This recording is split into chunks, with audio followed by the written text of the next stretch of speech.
Madam Speaker, the voters sent us to Congress because they want solutions. But reckless, across-the-board cuts are not solutions. We are just 2 days away from the start of these cuts known as sequestration. 2 days away from hurting rather than helping the people who elected us. Let me share with you some examples. I represent Arizona's District 1. This is a vast, beautiful, mostly rural district. It's larger than the state of Pennsylvania. My district includes one of the greatest natural resources of the world, the Grand Canyon, and many other national parks. The Grand Canyon is not only an environmental treasure, it is an economic driver. It brings $700 million to our economy and creates 12,000 jobs annually. If our national parks are forced to cut operating hours, cut services, or even close facilities, we will be hurting the economy, not helping it. Thousands of jobs and small businesses are connected to the national parks in my district and across our nation.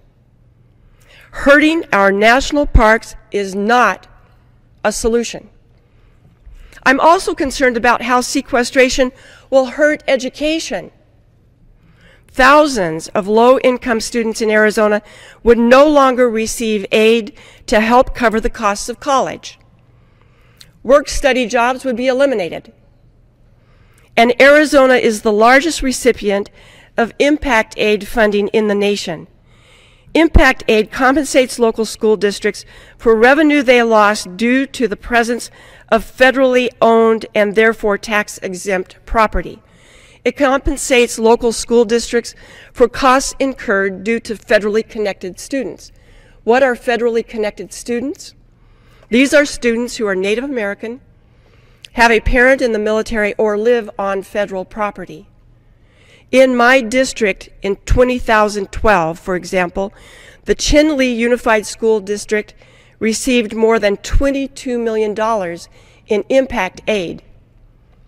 Sequestration cuts would deeply affect a district like Chinle. It would hurt their capacity for everything, from transportation to staffing, from construction to classroom size. Hurting our schools and our students is not a solution. Madam Speaker, what about our tribal communities? My district has 12 Native American tribes. 25% of my district is Native American. These are residents of some of our most remote and rural communities. Their median household income is $7,000 a year. These folks often struggle with access to the most basic medical care and resources. If sequestration takes effect, their primary source of health care, the Indian Health Services, will take a major hit.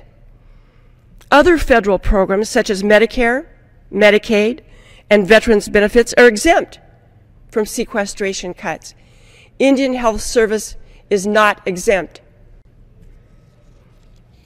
IHS may be cut by over $200 million. What does a cut like that mean to tribal communities in my district? It would mean losing hundreds of jobs. It would mean cuts in primary health care. Nationwide, it's estimated that 3,000 fewer people would be admitted for inpatient care, and 800,000 fewer Native Americans would be able to receive outpatient visits. 800,000. Hurting our tribal communities is not a solution. The consequences of these cuts are not TV sound bites. They are real, and they hurt my district and our nation. It will take both parties working together to find a responsible, thoughtful solution to our budget challenges. It will take both parties working together to put a stop to these reckless cuts of sequestration.